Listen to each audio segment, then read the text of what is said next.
প্রত্যেক কটা বাড়ির দরজায় লাথি মেরে বলছে একটা ভোট যাতে তৃণমূলে না পড়ে। তৃণমূলে যদি একটাও ভোট পড়ে এই এলাকার মা বোনদের নাকি ঘর থেকে বেরোতে দেবে না, শ্লীলতাহানি করবে। সব বাইকে করে আসলো, এসে ক্লাবের সামনে গেল, সুবোধ অধিকারী ফটোটা ধরে টান দিয়ে ফটোটাকে ছেড়ে ফেলে দিল।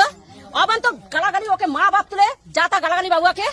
তারপরে এখানকার তো মেয়ে ছেলেরা একটা ভোট নাকি আমরা তৃণমূলে দিতে পারবো না। কালকে কালীতলায় তাণ্ডব করলো, আজকে এখানে সেই ভদ্রপুরলা তাণ্ডব করতে রেগুলার প্রত্যেক দিন ওরা এরকম করছে। আমরা কি এখানে থাকতে পারবো না? থাকতে পারবো না। সব সব সুদীপ্তর নেতৃত্বে ওর ছেলেপুলে এসে রেগুলার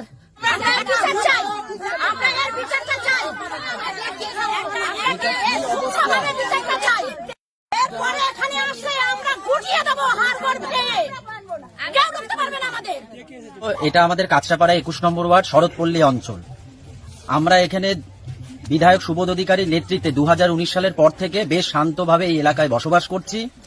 হঠাৎ করে আজ এই সুদীপ্তর নেতৃত্বে বীজপুর বিধানসভার বিজেপির ক্যান্ডিডেট সুদীপ্ত দাস, একটা দাঙ্গাবাজ খুনি, তার নেতৃত্বে কিছু দলবল হঠাৎ করে বাইক নিয়ে এখানে ঢুকে নেতাজি সংঘ ক্লাবে বিধায়ক সুবোধ অধিকারীর যে ফ্লেস্টুন ব্যানার ঠানা ছিল সব ছিঁড়ে ফেলে দিয়ে প্রত্যেক কটা বাড়ির দরজায় লাথি মেরে বলছে একটা ভোট যাতে তৃণমূলে না পড়ে।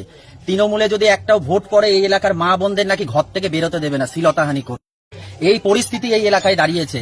শরৎপল্লীর শান্তির পরিবেশ নষ্ট করতে চাইছে, ক্ষুদিরামপল্লীর শান্তির পরিবেশ নষ্ট করতে চাইছে, রবীন্দ্রপল্লীর শান্তির পরিবেশ নষ্ট করতে চাইছে।